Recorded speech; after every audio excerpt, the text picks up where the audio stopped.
Hey,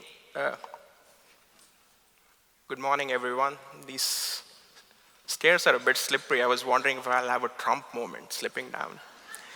And also, I was drinking coffee thinking it's 10 minutes. Now I'm shivering.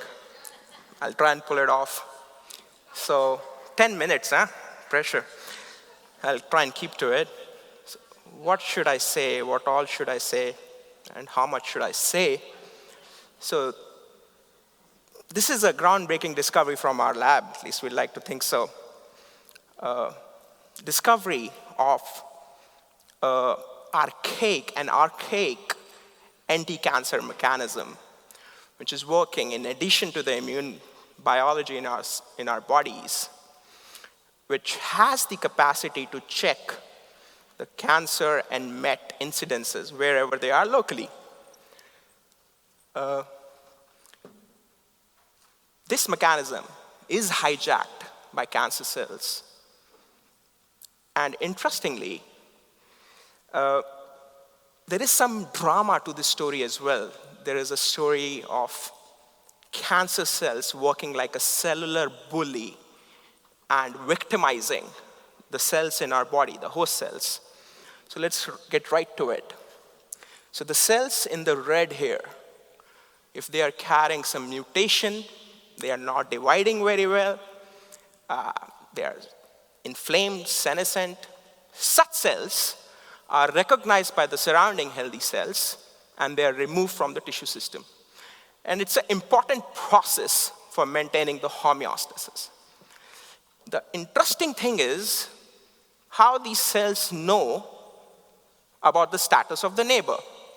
We are all sitting here, and we can judge how young, how aggressive, how kind our colleagues are just by looking at them.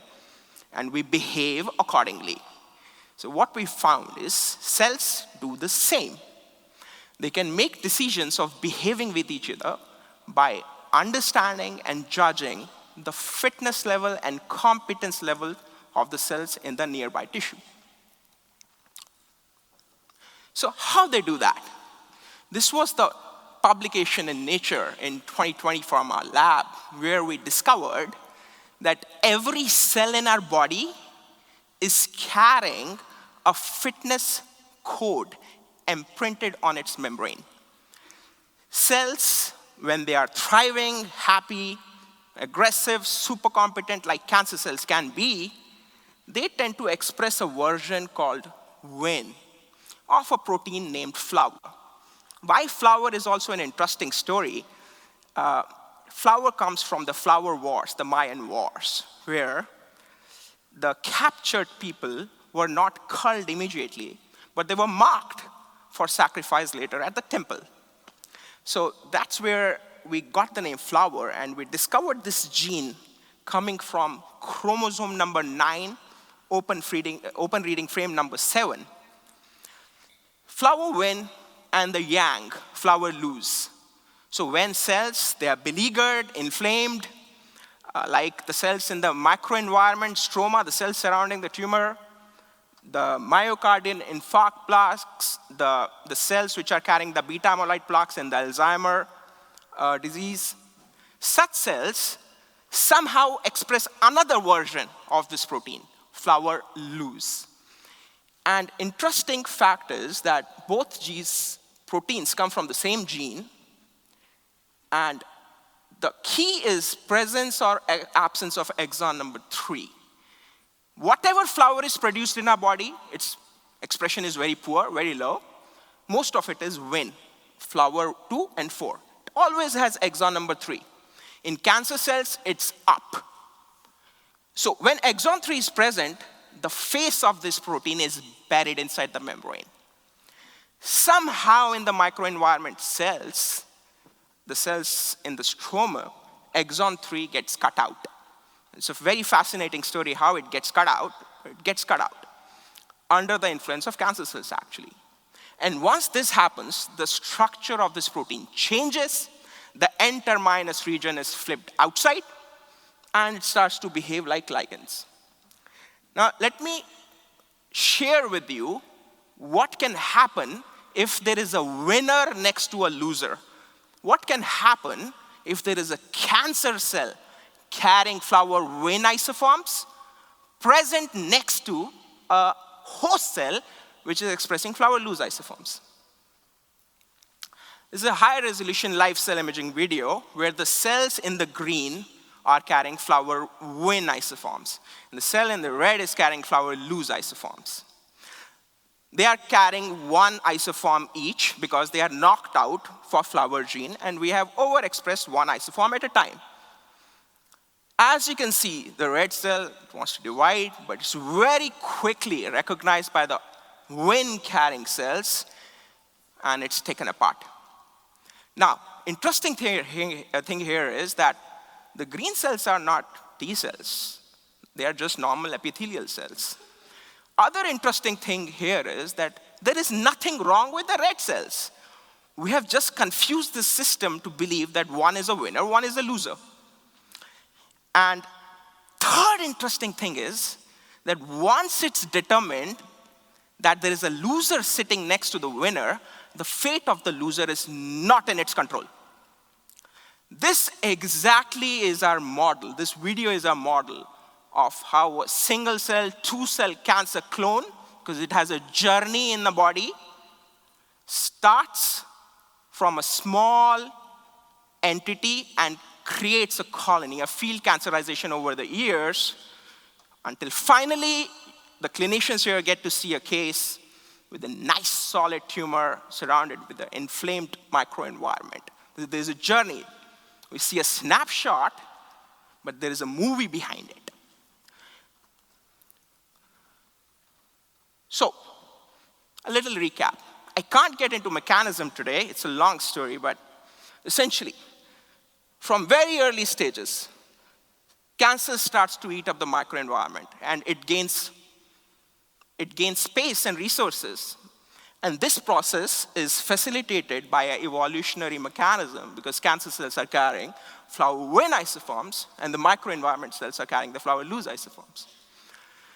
So, interesting thing here is also that this process gives a stealth mode growth advantage to cancer. It's something walking in our body, so we get to notice it. But there's a ball growing in a brain, a ball growing inside a patient, and he never gets to notice it for years. So it doesn't only grow, it displaces and grows, such that the overall organ structure remains intact, and it can grow unnoticed for as long as it can. So, let me focus on the application of this. I'm fortunate to say that 3 days ago, we got another Nature paper accepted from our great Massey Cancer Center, which discovered the mechanism of how cancer cells control the expression of loose on the other side. And also the fact that we can target this mechanism, and target this mechanism in a new way. There are sufficient number of drugs which we can use to target the cancer, but we are trying to catch the microenvironment. We are trying to empower the host cells, which are always there in the vicinity of the cancer. Maybe it's a cold tumor. Maybe there are no immunological cells there to help. But the host cells are always there.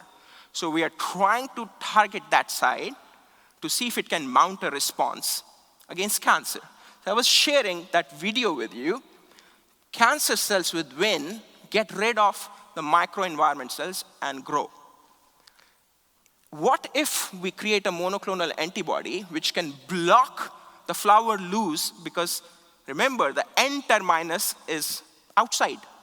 It's flipped out. So we can target that region, and if we do, we can protect the host cells from this victimization and bullying by cancer cells, and they'll start to create a resistance to cancer growth. So this is the idea we took, and with the help of our cancer center, we also launched a private company, Fitness Fingerprint Therapeutics, and patented this technology. So here is a little sneak peek, if I can make somebody work the second video as well. Just click on it if somebody has ability to do so. Thanks. So this is 3D printed ovarian cancer. And it's 1 mm by 1 mm piece taken out from a patient, decellularize it, wash off all the cells, and every white spot you see is a GFP-labeled cancer cells, because those cells we don't throw away. We put them back in the 3D print. So on the left, what you see is a 3D printed ovarian cancer scaffold where cancer cells, and the graying is all the microenvironment and the stromal cells extracted from the patients. They're invading the entire print. They're everywhere.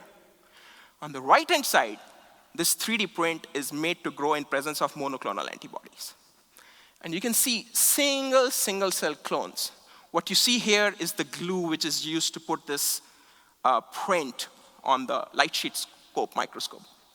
So you see all this graying because in presence of monoclonal antibody, this ability of cancer cells to break free, start replacing the cells which are there is compromised. So we take this further and we create an orthotopic PDX model, take the surgery tissue from ovarian cancer patients, sort them out, label them with luciferase such that we can track them, make an incision right at the ovary, put them there, allow them to grow, and use flower monoclonal antibody, 10 mg per kg, in 3 doses to see if it helps. We chose high-grade serous carcinoma model because of its importance. So the 5-year survival rate of high-grade serous carcinoma is around 20-23%. And most of the people will develop resistance because the therapy, as per the NCCN guidelines, is docetaxel and carboplatin, platinum-based, and they will develop resistance. And once resistance is there, this high-grade survival carcinoma is a killer with a 5-year survival rate with close to 12 to 14%. So it's a good area to try and investigate if it can help patients.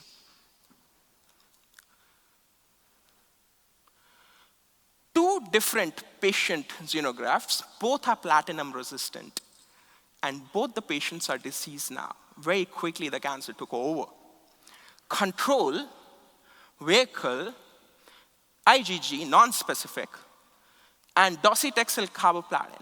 This was the impact of docetaxel carboplatin to control the growth and the peritoneal met spread. Pretty poor. Just the flower monoclonal antibody alone. So once we saw this, it kind of fit because this antibody is not killing the cancer. It's basically not allowing cancer to break free. It's protecting the cells in the nearby region. So the cancer is locked. So then we tried the combination, and this is also important because this is going to go into a phase 1 clinical trial, thanks to Rob and his support and some other colleagues here. So we don't want to tell somebody that we are going to remove what standard care of therapy is, but addition of this monoclonal antibody on top of what has already been given to patients is the easier way to get into a trial. So, for me, let me go back, sorry. Yeah, flower monoclonal antibody, flower monoclonal antibody alone with docetaxel and carboplatin. Bevacizumab is also possible. It's there in the guidelines. If the tumor is grade 6 and above, big enough, bevacizumab is a Avastin anti-VEGF antibody. So if it is big enough, it can, we can target the angiogenesis process. But generally, ovarian cancers are not very big. They spread and metastasize more. And the flower monoclonal antibody is actually targeting the METs, because every time the cancer breaks, it goes to a new site. It has to do this colonization again. And it has to start spreading again. So we are targeting the microenvironment every new site. So docetaxel, carboplatin, and bevacizumab had a better impact, but seriously, the patients didn't survive. So triple combination. This is the technology which we want to take forward. Put flower monoclonal antibody in combination with bevacizumab and carboplatin and see if it helps. These are the extracted ovaries. I'm sorry, it's a graphic image, but please bear with me. Because I also want to share what docetaxel carboplatin does. Hematoma lot of complexity, toxicity. Control, vehicle, immunoglobulin, just the monoclonal antibody alone. More clear, less inflamed. Flower monoclonal antibody combined with docetaxel and carboplatin, and the triple combination. We are also trying olaparib with this, and it's working very well, better than olaparib. We tried another way. This way is very important. It's talking to some of the people, thanks to Andrew, I'm sorry, I'm going to butcher your last name. Poklapovich, am I right, Andrew? Where are you? Andrew put us in touch with a very nice expert from TJ and Daniel Wonhoff. And he was mentioning this is great, but it may take 40 million and 20 years to get into a trial. But listen to my idea. So we are not targeting cancer, we are targeting the microenvironment. We're trying to strengthen it. And we are producing cancer cells every day. It's just our immune system checks them. Sometimes it cannot, right? So when it cannot, then they start this colonization process, they create the field cancerization. But what if there is a prophylactic agent which can continuously make sure that the microenvironment fitness is in a better status? What if then? So we tried this experiment. I'd need support of some colleagues to make it a bit better. So we gave just 2,000 luciferase labeled cancer cells. But before we gave that, we started pre-treating the mice with a higher dose of flower monoclonal antibody to see if there is a prophylactic response here. PDX1 and OVCAR8 control, just 2,000 cancer cells over a course of time can start to create this peritoneal met-like phenomena. This is their label, we can check them. Vehicle, IgG, and the last one, flower monoclonal antibody alone. Pre-treatment of monoclonal regulated the ability of these cancer cells to start creating these colonies. Again, we think there is a potential to get into a prophylactic response. Needs to be done, more needs to be done. Well, with this, thank you very much. I hope it was around 10 minutes, and I'd like to have some interactive discussions. Many, many thanks to Rob, thanks to Isha, thanks to colleagues Jose, Aaron, Antonio, the first author of the Nature paper. Thanks to Vignesh, the shared first author of the Nature paper. And some excellent collaborators across the globe who have helped us get the right samples, steered us towards the right approach. So with this, lunch is waiting, but let's get to some questions.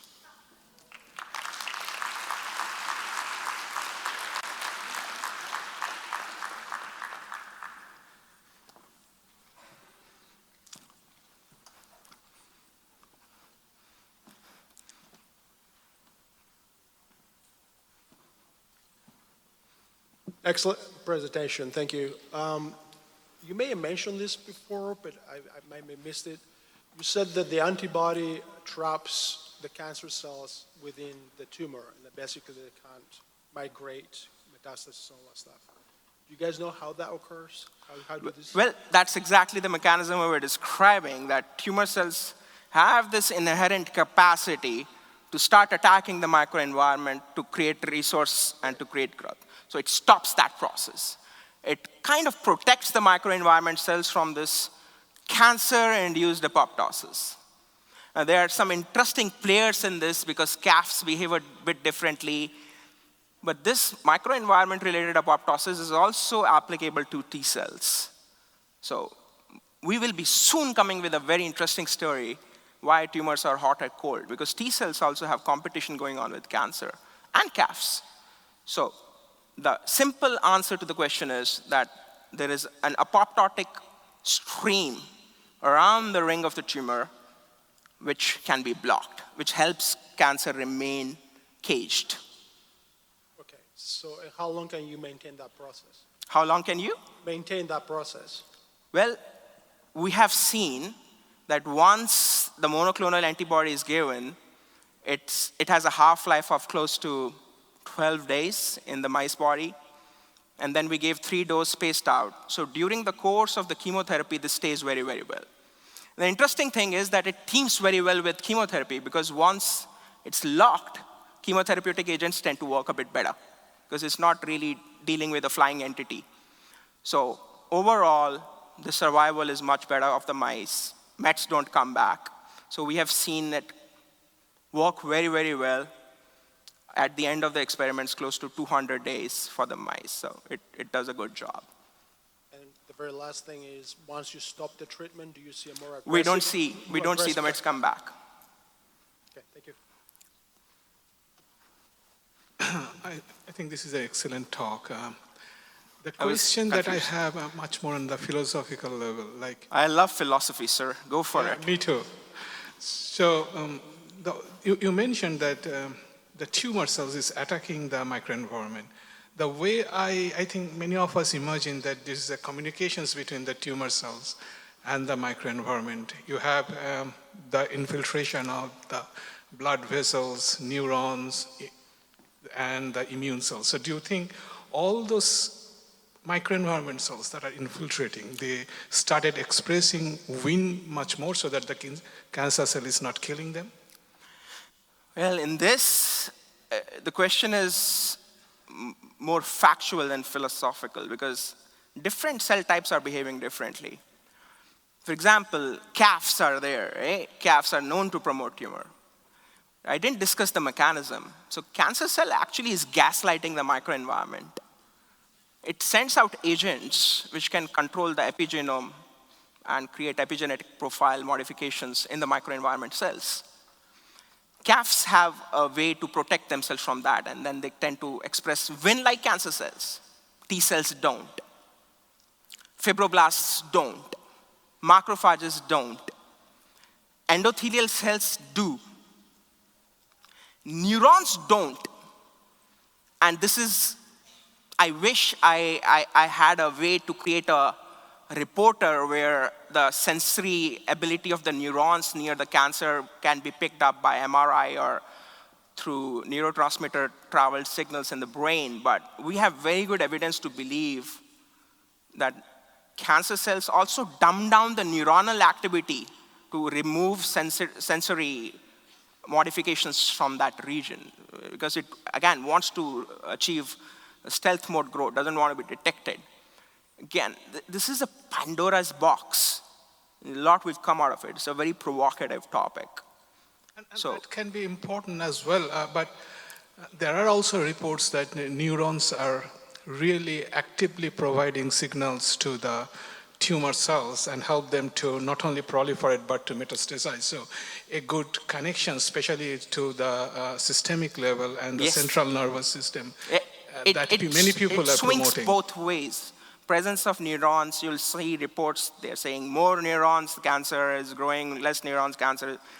Means there are reports that cancer grows more at night in a Nature paper than in day with circadian rhythms. But to really see this applied in a bench to bedside setting, I don't know how far we are from that. So we can answer these philosophical questions, you and I together maybe, but the focus today is, am I done? Maybe you want to cut me off? One more question real One quick. more. That's what SAP right here. is. Is that me? Okay. I'm thinking about the clinical utility, especially for your prophylactic response of your antibody, and I'm wondering about if this might have some applicability for some of our high-risk patients, particularly those with germline mutations like BRCA and others. That's what, yeah, you're really right. Have you looked at? Yes, that's the idea, because even after SPO, 28% do come back with because this is the exact point. You took out the ovaries, you took out, the fallopian tubes, but the dissemination has already taken place. Because we see a snapshot. We have to take care of the movie behind it. The dissemination the LH algorithm for ovarian cancer clearly says that the cancer cells are present in the body up to 7 years before the patient has walked into the clinic. And for pancreatic cancer, it's 20 to 22 years. Means they are having a story of their own in the body for 7 years in ovarian cancer and 20 years for pancreatic cancer. There's a time to target them before they are at this stage. So that's the philosophical idea, like my friend was saying. But it's very difficult to get into a clinical trial for that. It's very valuable. We probably would need close to 40 million, as a very smart guy told us, and close to 20 years to establish it. So let's get to the low-hanging fruits first. But your point is a low-hanging fruit. People who are predisposed, and if the ladies are between 35 to 45, let's say, they are in the prime age for, maybe they want to be reproductively active at that time. This is a problem. So what's your name again, ma'am? My name is Massey. I'm Massey. one of the breast medical oncologists. I'll come and talk to you. Thank you. Thank you. All right. Well, thank you very much, Dr. Gogna. Yes.